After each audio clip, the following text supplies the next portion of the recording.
depuis toute l'organisation de l'Officine Plus. Je fais ça chaque année et je suis toujours surpris par l'engouement des participants et des pharmaciennes qui sont avides de nouveautés et d'informations. Et donc, ça me fait toujours plaisir de voir la salle aussi pleine. Et donc, comme d'habitude, je vais vous donner mon numéro, mon mail. Donc, pour ceux qui veulent la présentation, je l'envoie par mail comme d'habitude, comme toujours. Et je serai prêt, après la présentation, à répondre à toutes vos questions. Donc, on va parler aujourd'hui d'asthénie. Et l'asthénie, c'est quelque chose que vous voyez souvent dans vos comptoirs.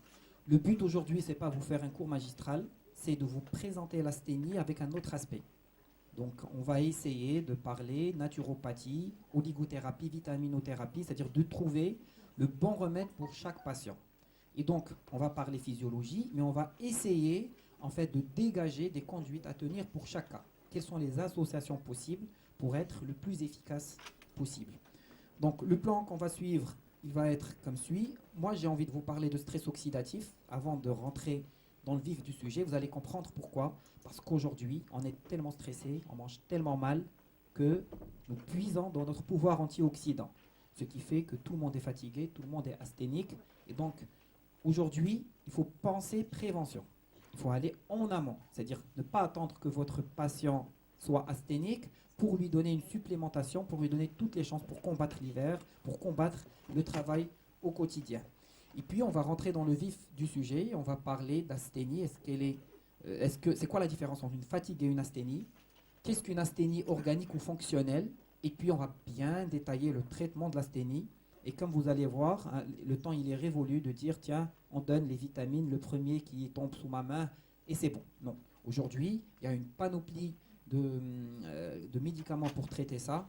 On va voir les vitamines, les minéraux, les acides aminés. Et puis, je vais beaucoup m'attarder sur les plantes naturelles parce qu'aujourd'hui, la phytothérapie, c'est de la médecine plus alternative. On parle de médecine intégrative. C'est-à-dire, on va traiter par un traitement normal, on va ajouter la phyto, l'homéo et tout cet arsenal de médecine holistique qui sont là pour compléter la médecine classique et pour optimiser les résultats. Et puis, je vais finir par parler d'un petit truc, hein, c'est l'hygiène de vie.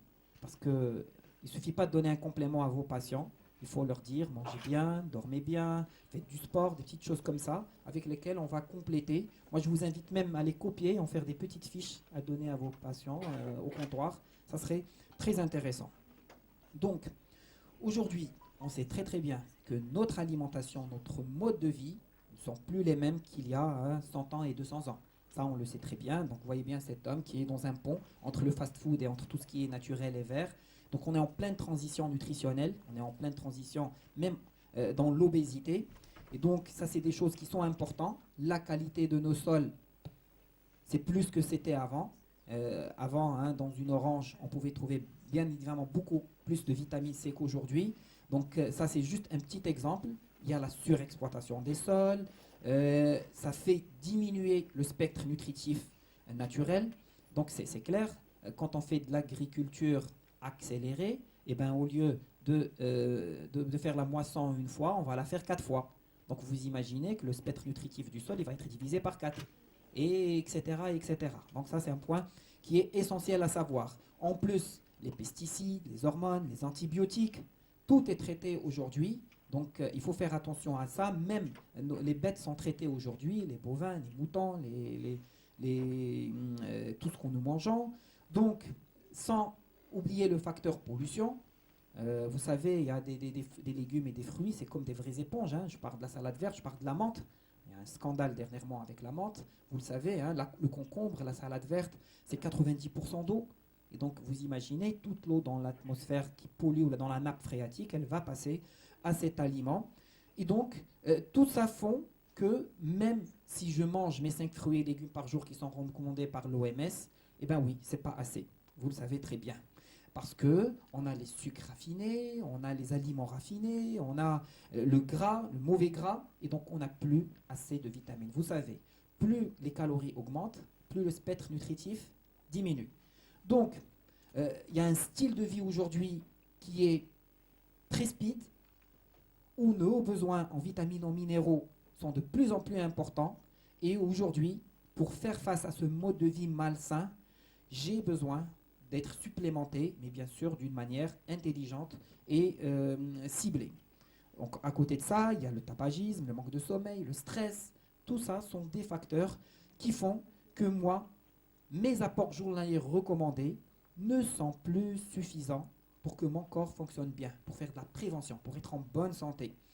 Donc ça, c'est important. On va le voir quand je vais parler de magnésium. C'est impossible d'avoir une bonne dose de magnésium sans complément, parce que je dis par exemple, pour avoir une bonne quantité de vitamine C, aujourd'hui, je dois être à 20 oranges et 2 kilos de carottes. Chose qui devient presque impossible. Oui, sinon on va devenir des lapins. Hein.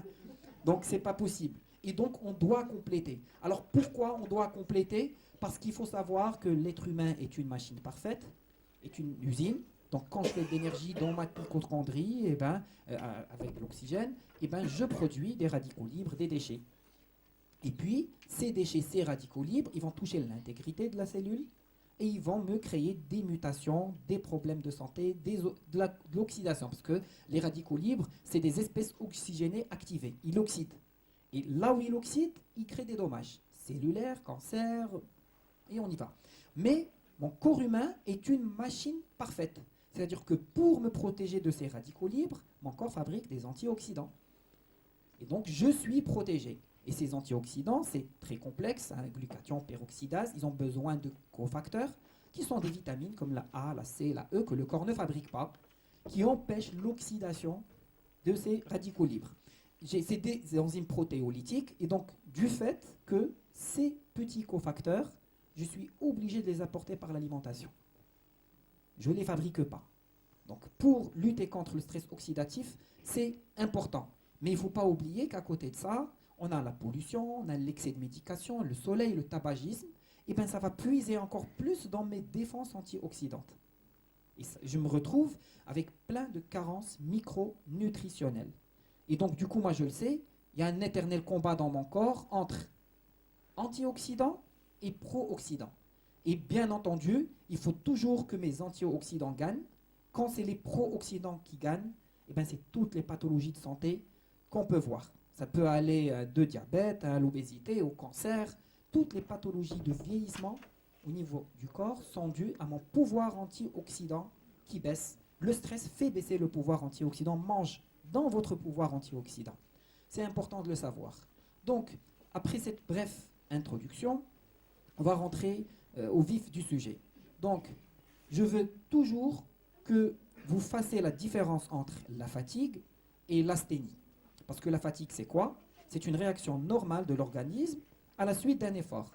Et donc, ce qui est important, c'est que ça s'estompe rapidement après un temps de récupération.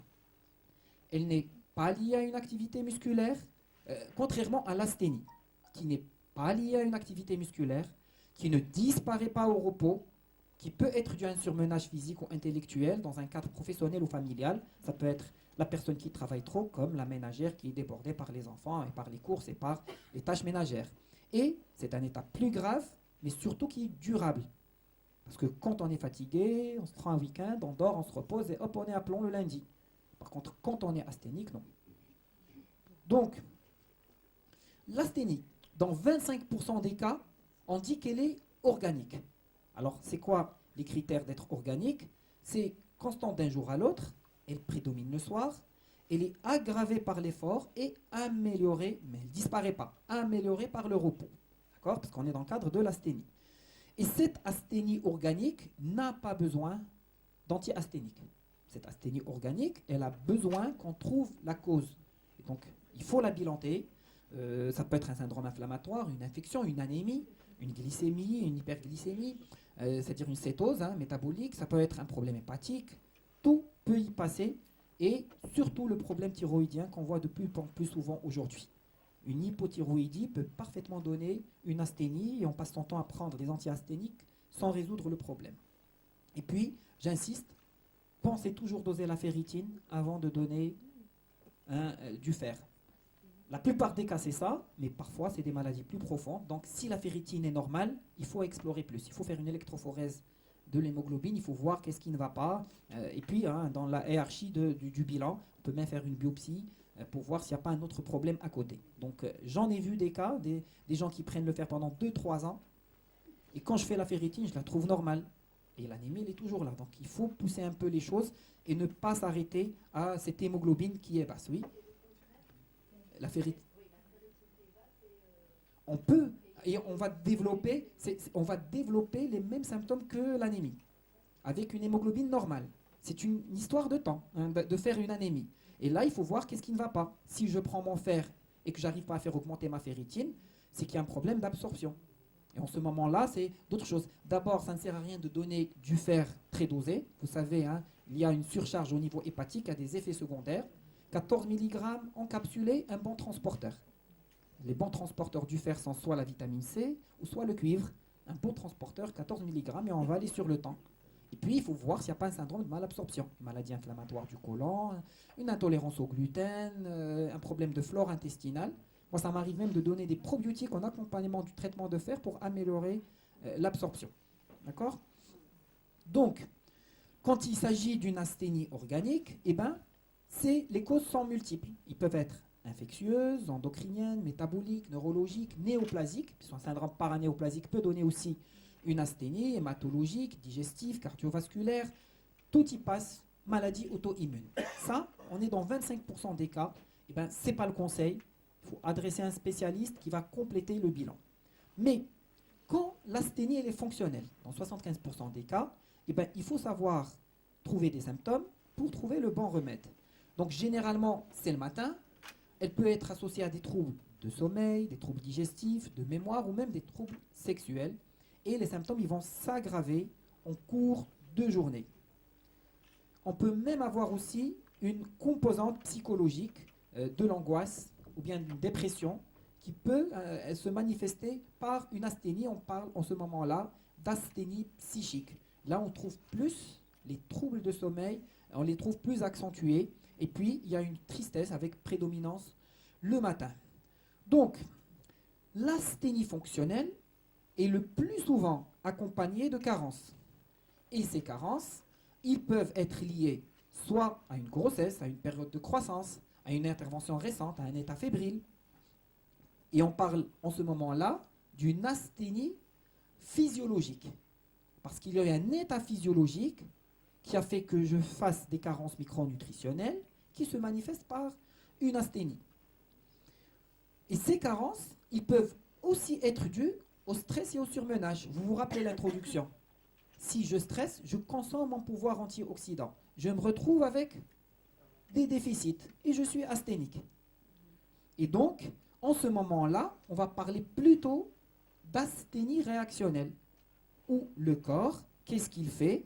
Eh bien, c'est plus ou moins prolongé, et puis il y a une difficulté d'adaptation parce que dans mon corps, je n'ai pas les oligo-éléments nécessaires pour établir les bonnes réactions chimiques.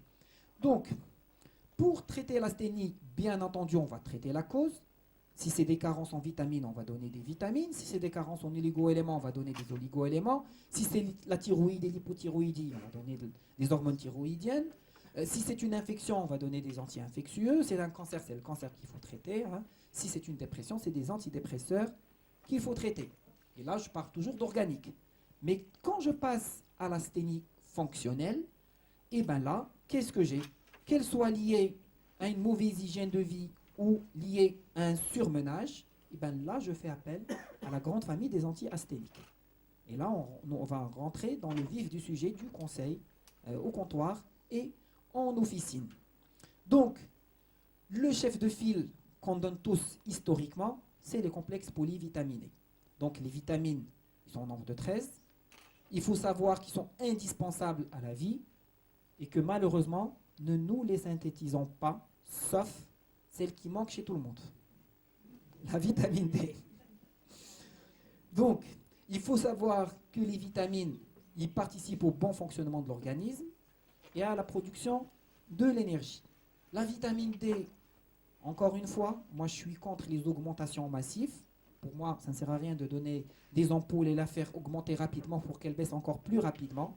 Il vaut mieux travailler sur l'alimentation, travailler sur une supplémentation journalière, mais d'une manière continue. On peut utiliser de l'huile de foie de morue, on peut utiliser, aujourd'hui on a des extraits de taux, hein, des extraits par exemple d'huile de colza bio, et ça donne de meilleurs résultats et plutôt des résultats plus durables. C'est comme l'histoire du fer. Ça ne sert à rien de donner des choses qui vont faire des pics sans aucune raison. Donc toujours comme ça. Donc, je ne peux pas parler de tous les oligo-éléments et de tous les vitamines. Je vais choisir les plus importants. Dans les séries des vitamines, en cas d'antiasthénie, c'est la vitamine C. On le sait tous, antioxydante. Elle contrecarre les radicaux libres générés par l'effort et elle facilite l'absorption du fer au niveau intestinal. Les deux que j'ai choisis au niveau des vitamines, c'est la C et c'est la vitamine B6. Et donc, elle fait partie aussi des vitamines hydrosolubles. Elle est essentielle à notre métabolisme. Et puis, l'organisme ne sait pas la fabriquer, il ne la stocke pas. Là où il est le problème. Et donc, les apports conseillés de vitamine C sont, quand on est en état de croissance, 0,6. Chez la femme, c'est 1,5. Et chez l'homme, c'est 1,8. Vous avez bien vu, et on va le voir même au niveau d'autres oligo-éléments, que la dose toxique, elle est vraiment très très loin. Son rôle est très important parce qu'elle améliore l'absorption et la fixation du magnésium dans les cellules. Elle réduit la fatigue car c'est un cofacteur de la production de l'ATP. Et puis, elle intervient dans la production des neurotransmetteurs. C'est pour ça qu'on l'associe toujours chez les gens qui ont des problèmes de sciatalgie, de douleurs neurologiques. Ça donne de très très bons résultats. Donc, chez qui on va supplémenter en vitamines? C'est un profil bien précis. Les personnes âgées, parce qu'ils s'alimentent mal. Les enfants en bas âge parce qu'ils sont en pleine croissance. La femme enceinte et allaitante.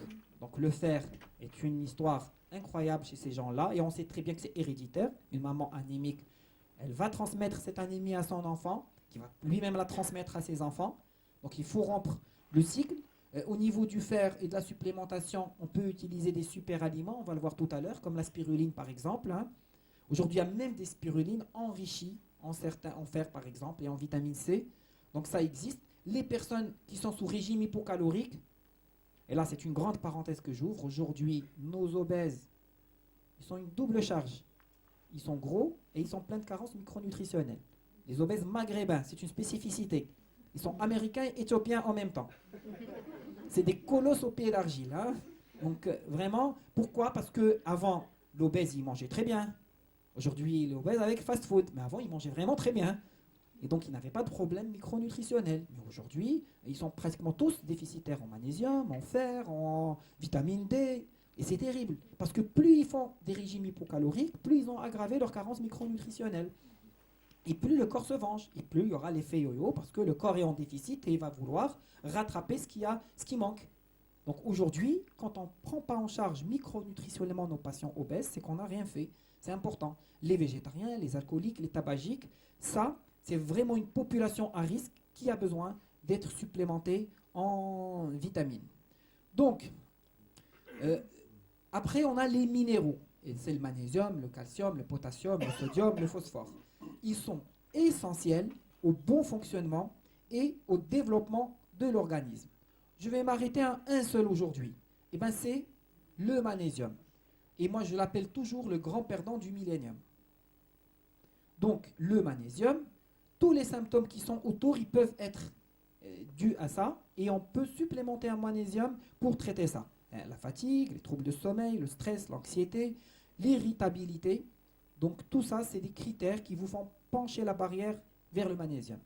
Il faut dire que moi, en termes d'asthénie, je donne toujours magnésium et plus. Il y a toujours le magnésium et je vais ajouter un autre remède en fonction du tableau clinique.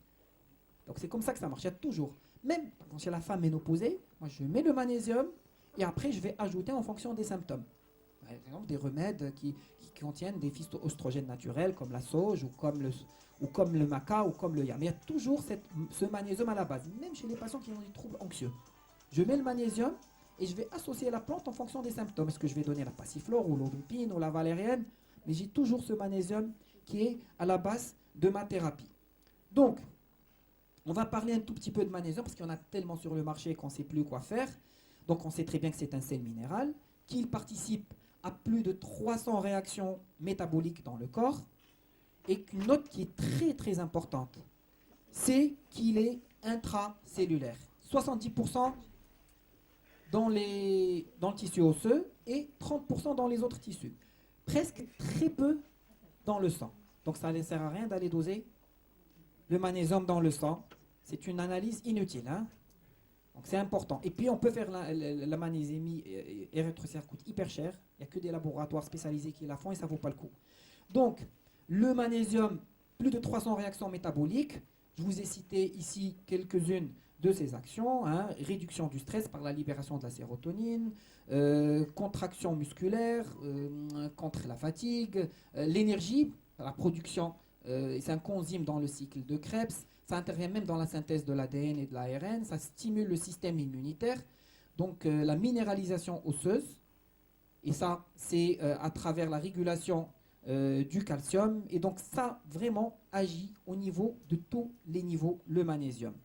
Donc, le déficit en magnésium, ça donne quoi? Eh bien, ça va nous donner d'un côté des troubles neuromusculaires, de la libération d'énergie, de la régulation du calcium, qui peuvent se manifester par l'ostéoporose, les maladies cardiovasculaires, les troubles gastro-intestinaux, les crampes, les douleurs musculaires, la fatigue et le stress et la dépression. Comme ça peut donner même des troubles métaboliques qui vont du diabète à l'infertilité, par exemple. Alors, combien j'ai besoin de magnésium? En général, l'alimentation fournit une moyenne de 4 mg kg/jour pour des besoins journaliers qui sont autour de 6 mg kg/jour. Donc on voit qu'il y a, pourquoi ça s'appelle ça le déficit de cette décennie carrément. Et donc, chez l'adulte, les besoins sont de 6 mg kg/jour, c'est environ 300 à 400 mg par jour.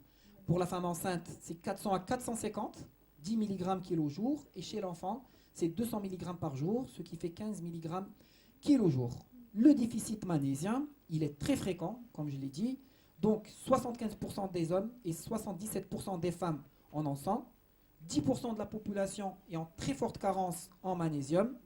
Et puis, surtout, à la fin d'hiver et au début du printemps.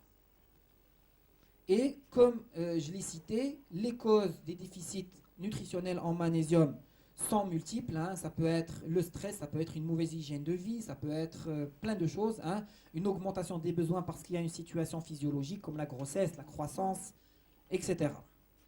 Donc, comment on fait le diagnostic du déficit en magnésium? Eh bien, c'est un diagnostic clinique. On cherche les signes d'hyperexcitabilité neuromusculaire.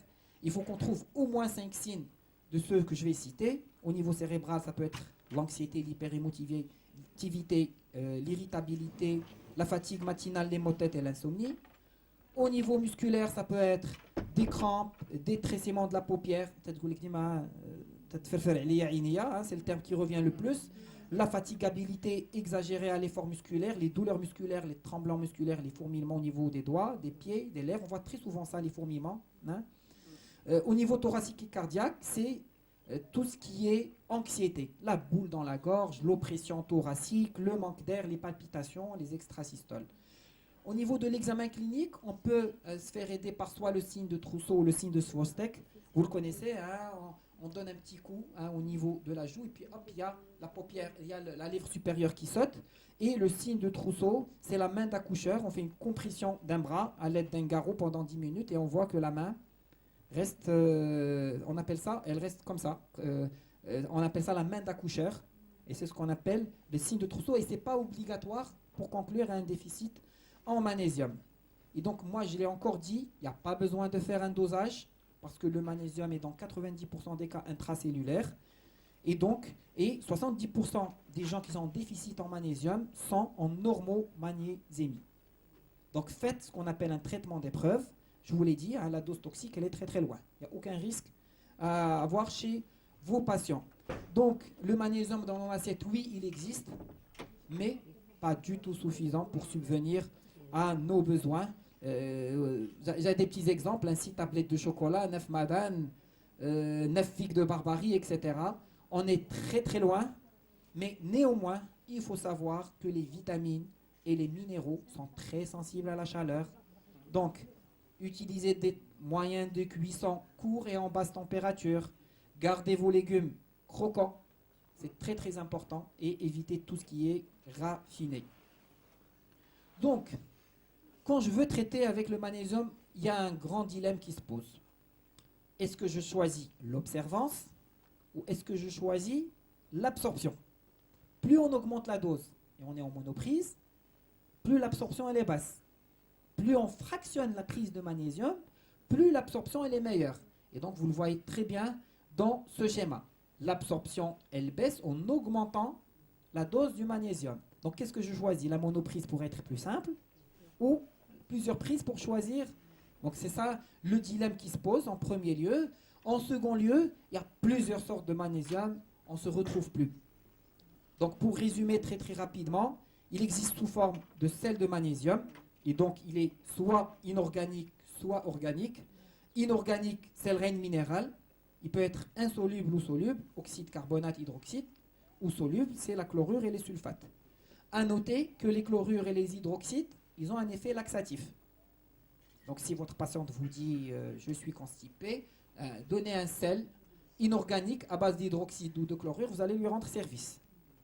Donc, il peut être organique, et là on prend des organismes vivants, et là aussi il peut être soluble ou insoluble, c'est des citrates, lactates et gluconates, ou des glycénates et des biglycénates.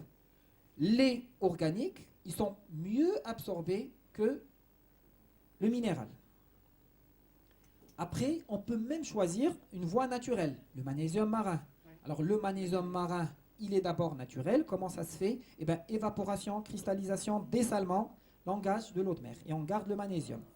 L'avantage, c'est qu'il est bien toléré et mieux absorbé. Donc moi, je vais très souvent vers du magnésium marin. Je préfère rester dans la nature. Et aujourd'hui, on a mieux que ça. Vous avez vu dans vos officines. Ben aujourd'hui, on a des associations avec de la phytothérapie. On peut avoir des associations avec des plantes calmantes et relaxantes, la verveine, l'aubépine, la passiflore, la valériane, la mélisse. Et là, ce sont des belles indications thérapeutiques qui se posent. Un patient asthénique qui ne dort pas, eh ben, je lui donner du magnésium et de la verveine. C'est plus prononcé, plus grave, du magnésium et de la valériane. S'il a des palpitations, du magnésium et de l'aubépine. S'il a des troubles digestifs, du magnésium et de la passiflore. Donc, vous voyez les belles indications qui en découlent, hein? Donc, si on a même un volet asthénie, fatigue, c'est des sportifs, des gens qui d'habitude ont du PEPS, eh ben, je vais passer à des choses comme la taurine, comme le ginseng, etc. D'accord? Oui. On va y arriver, hein, je vais en parler. Donc, second élément, avoir les vitamines et les minéraux, eh ben, c'est les acides aminés. Ils stimulent la synthèse des protéines, ils participent au métabolisme énergétique du muscle et du tissu nerveux. Bien sûr, la cure doit être limitée à 4 semaines. On a 3 familles. L'aspartate d'arginine, il participe à la neurotransmission et la production de l'énergie dans la cellule. On a la carnitine, c'est plutôt les fatigues physiques. Il préserve les réserves en glycogène, ça c'est les sportifs qui l'utilisent à tort et à travers, ça ne se vend pas en pharmacie. Et on a l'acide glutamique, ça c'est en cas de surmenage intellectuel. Vous connaissez, hein, ça existe en pharmacie, l'aspartate d'arginine, hein, c'est les ampoules que tous les gens qui veulent grandir prennent.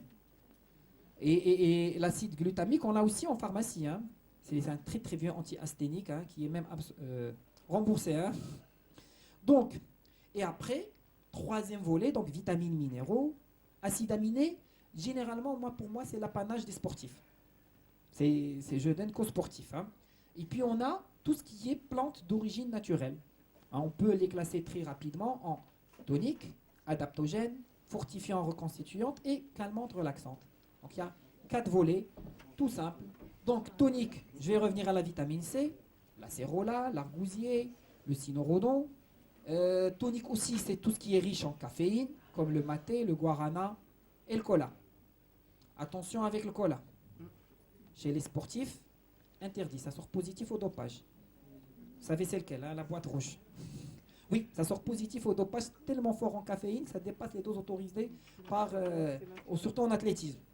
Il y a eu plusieurs athlètes qui ont été contrôlés positivement, ils prenaient la noix de cola. Hein. Donc on fait attention avec ça. Après, on a les plantes adaptogènes, et ils sont excellentes dans cette période, dont le chef de file est le ginseng. Quand je dis adaptogène, c'est augmenter la résistance globale de l'organisme. Ils sont très très intéressantes dans le stress, dans l'effort intense et dans les infections.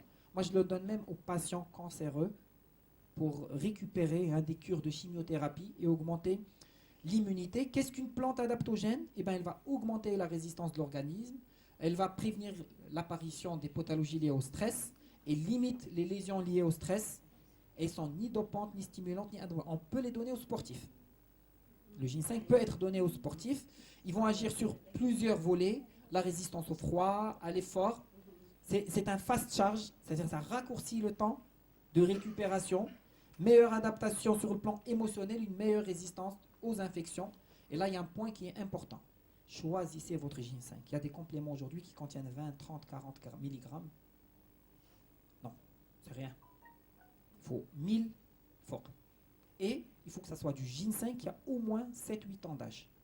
Parce que la concentration ginsénoïde qui a tous ces effets adaptogènes n'est possible qu'après 7 ans de maturation de la plante. C'est écrit sur la boîte. Quand il y a des laboratoires qui l'ont, eh ben, ils vont le mettre fièrement. Le C'est pareil. C'est pareil. Il y a le ginseng blanc, le ginseng rouge. C'est la... Non, c'est pas la même famille. Non, c'est pas la même famille. Hein. Il y a deux types. Il y a le ginseng, il y a le ginseng blanc, il y a le ginseng rouge. Généralement, le rouge, c'est celui qui nous vient d'Asie, c'est celui qui a eu plus d'études, etc. Et tout. J'ai toute une panoplie de bibliographies. Je voulais pas vous alourdir la présentation parce qu'elle est déjà très riche. Si vous... Et on a le blanc, on le voit plus au niveau de la Russie, l'Amérique du Nord, Canada et la Russie. C'est le ginseng blanc. D'accord? Il y a même eu une équipe des Jeux Olympiques qui a fait un super test réel, les Jeux Olympiques. Mais ça fait très très longtemps. Je pense que ça doit être les Russes dans les Jeux Olympiques de Los Angeles. Et qui ont mis du ginseng, qui ont donné des cures de ginseng. Alors il faut 3 à 6 semaines, donc au moins 21 jours. Hein, pour avoir donc, un sportif qui va préparer un Ironman, c'est devenu très la mode aujourd'hui, hein, tout le monde veut le faire. Ben, quand je le donne du ginseng, c'est bien avant la compétition. Hein. Donc c'est important. On a tout ce qui est fortifiant et reconstituant, vous le connaissez, c'est le pollen, la fameuse spiruline. Attention, la spiruline marocaine est classée parmi les meilleures au monde, parmi les 3 meilleures au monde. Oui, hein, c'est une fierté, Ah, là, je ne peux pas dire de marque. Hein. Quand je poserai le micro, je vous dirai. Je vous le dirai. Et donc, sinon, on va me dire, hein, le monsieur te paye. Hein. Donc, elle contient des vitamines, des minéraux, des acides gras, des acides aminés. C'est les personnes âgées, c'est les personnes dénutries et en convalescence. Ici, on est plus dans ce qu'on appelle des super-aliments plus que médicaments. Parce que là, c'est riche en micronutriments. On est plus dans le volet super-aliments. D'accord ? Et puis, on a toute une panoplie de plantes calmantes et relaxantes. Ça, c'est vraiment mes préférés. Parce que moi, j'enseigne la phytothérapie. Je ne peux pas m'étaler parce que ça me passionne. Mais là, j'ai vraiment choisi ceux qui me plaisent le plus. La mélisse, c'est un sédatif hypnotique. Difficulté d'endormissement. Et moi, je l'utilise dans les sevrages des hypnotiques. L'aubépine, il a un impact cardiovasculaire. La mélisse, hein, nos grands-mères étaient toujours heureuses parce qu'elles mettaient toujours la mélisse le braddatay. Nana Sophie. Spirulina. Même chose. Spirulina, c'est des algues d'eau douce. C'est des algues d'eau douce. C'est la protéine des pauvres. Dans le temps, on traitait avec la famine en Éthiopie. Aujourd'hui, c'est devenu à la mode, elle est devenue chère parce qu'il y a des industriels qui se sont apparus. Il n'y a besoin de rien pour l'avoir. Hein. L'eau douce, et tu jettes l'algue et elle pousse. Tout ça. Oui, il est là. Pas de problème. Pas de problème, mais attention. Non, il n'y a pas de problème. Sauf que la contre-indication de la mélisse, c'est qu'il y a un effet surajouté. S'il est sous un traitement hypnotique et que je donne la mélisse, l'effet il va être surajouté. Il n'a pratiquement pas d'effet secondaire. Oui. Oui, ça peut faire ça parce que c'est un hypnotique. Quand vous avez ça, il faut plutôt donner de l'aubépine. C'est l'aubépine. L'aubépine, c'est un avlocardine naturel. Non. Alors, enfant, à partir de 10, 12 ans, la phytothérapie et la femme enceinte et allaitante, non, on est tranquille. Donc, voilà, pas de phyto du tout. On ne sait pas comment le corps il va réagir. Hein. Donc, l'aubépine, c'est les palpitations liées au stress. C'est un régulateur des battements de cœur. C'est un vrai avlocardile. Ça y est, ça y va. Là. Alors, la passiflore, vous la connaissez, hein? La passiflore, c'est ça, c'est cette belle fleur, hein, s'il vous plaît. Je la connais pas, là. Oui, Zaror. Oui, Zaror. La passiflore, la passiflore, c'est le dogmatine. Oui, comme ça vous vous rappelez très bien. Hein? J'ai avlocardile, dogmatile. D'accord? Alors, la passiflore, il est sédatif, il est antispasmodique. Vraiment très efficace contre les spasmes digestifs d'origine nerveuse. Intéressant surtout sur le plan digestif. La valérienne, celle-là je la connais, c'est l'iactine. La valérienne, c'est une plante que j'aime énormément. Oui. Voilà, encore heureux. Hein. Alors, la valérienne, elle est sédative et relaxante. C'est un excellent anxiolytique. Insomnie avec difficulté d'endormissement.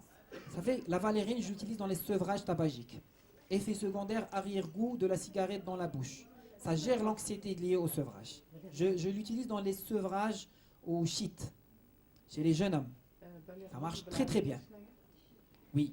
La valérienne, elle est tolérée à très forte dose. Hein, en complément, il y a plusieurs compléments à base de valérienne. On peut aller même jusqu'à 6, sans problème.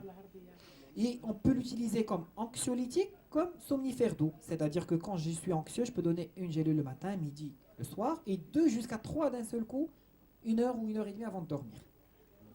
Vraiment, c'est des belles associations qui se créent. Et puis, je vais finir par celle qu'on utilise le plus, hein, avec nos enfants et tout, la verveine. Elle est idéale en cas de fatigue et d'anxiété due au stress. Elle favorise l'endormissement parce qu'elle équilibre le système nerveux. Elle nous aide contre la digestion difficile, les maux de ventre. Elle stimule la fonction hépatique. Vous savez aujourd'hui, hein, on était en train de parler avec un confrère tout à l'heure, les Allemands, ils sont très forts dans les études versus médicaments. Et vous allez rentrer sur Internet, par exemple, j'en ai pas parlé ici, mais par exemple le millepertuis, il y a études versus Prozac. Même effet sur les dépressions légères à modérées, sans effet secondaire. Et bien pareil, tout. On trouve des études sur la mélisse, sur l'aubépine, sur la passiflore, toute cette plante, on trouve des études versus molécules chimiques et les résultats sont probants. Je ne peux pas tout vous les citer, mais par exemple, pour la valérienne, eh ben, il y a eu des études scientifiques qui ont prouvé son caractéristique anticonvulsifiante, anxiolytique et sédative. Et comme vous allez voir dans les deux, hein, on a jugé le temps d'apparition du sommeil et la durée du sommeil par exemple, et on a utilisé 3 doses de valérienne, de verveine. On a utilisé 3 doses de verveine, ici, hein, c'est ce qui est au milieu, et à côté, on a du diazépam. Et vous avez vu, à une bonne dose de 300, on est très proche de l'effet diazépam. Oui. Oui, on trouve des compléments alimentaires aujourd'hui qui contiennent l'aubépine, la valérienne, la PCI. Chacune a une action. Parce que l'aubépine, c'est plus cardiaque, la mélisse, c'est plus système nerveux général, et la passiflore, c'est plus digestif. Voilà. Donc, quand on a passé en revue tout ça, moi j'estime que les associations thérapeutiques se sont formées dans vos têtes, hein. Donc là, vous n'allez pas vous retourner et choisir le premier anti-asthénique qu'elle donnait à votre client. Et donc, il ne faut pas oublier de lui parler un tout petit peu d'hygiène de vie. Les horaires, un point nutritionnel, le bon sommeil, le sport et surtout la relaxation. Donc, attention, le temps de travail plus régulier. Il faut savoir dire stop. Il faut salamati sali. Un temps de transport limité. Ça ne sert à rien que je prenne la voiture pendant 2 heures alors que je peux prendre le tram et ça me prendra moins de temps. Ou je peux associer les deux, poser ma voiture, prendre le tram et trouver une solution pour que je ne reste pas 1 heure, 1 heure et demie en train de prendre des transports. Toujours des solutions. Je peux même faire de l'accompagnement avec mon collègue. Au moins, la moitié du temps, je ne conduis pas et je peux évacuer à d'autres occupations dans la voiture et utiliser ce temps-là. Je dois absolument préserver mon temps de loisir. C'est ce qui me permet de recharger mes batteries, les femmes.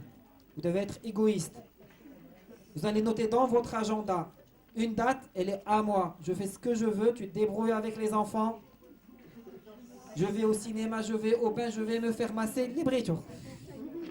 Le fait de le noter dans votre agenda, ça va vous donner une pêche terrible. Donc pensez à le faire.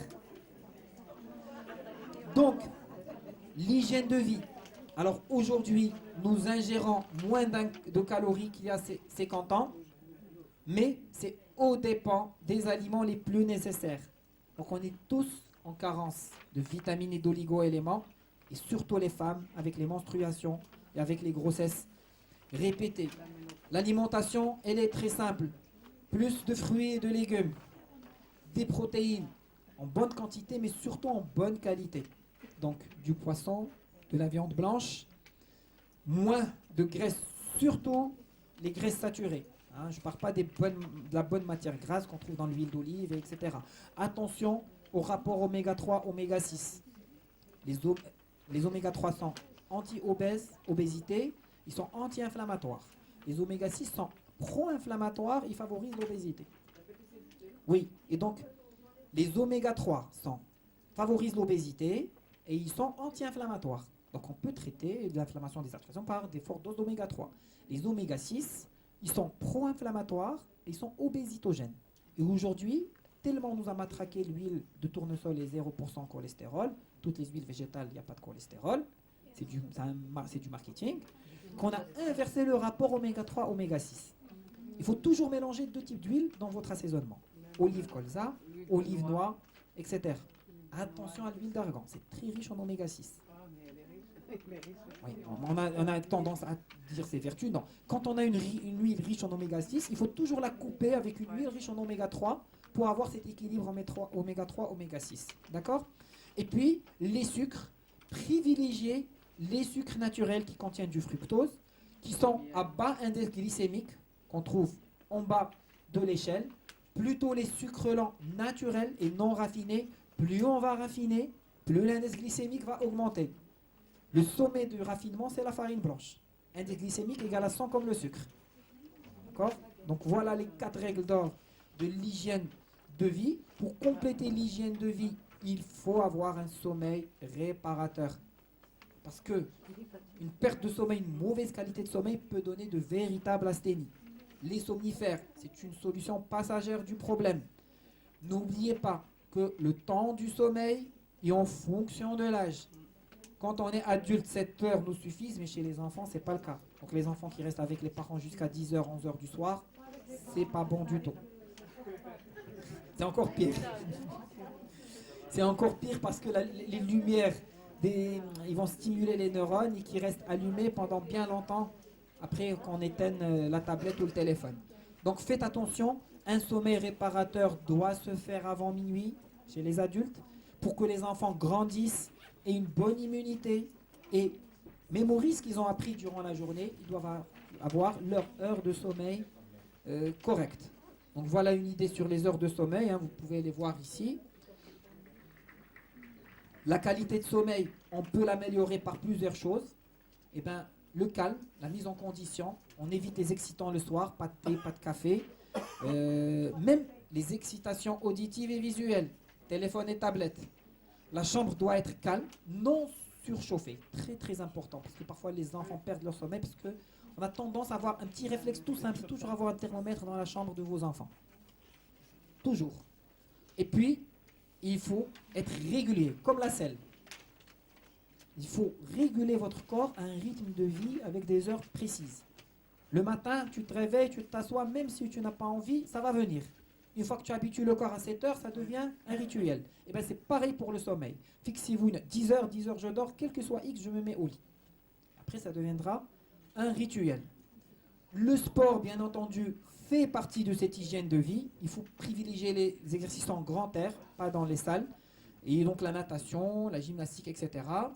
Et puis, pour conclure, c'est le dernier truc, c'est la relaxation.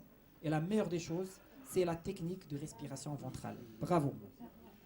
Inspirez du nez, gonflons le ventre, en relâchant les épaules et la mâchoire. Et je souffle d'un seul coup de la bouche. Attente égale détente. Ne stressez pas dans un feu rouge, dans la queue d'un supermarché, faites des exercices de respiration. C'est très très important.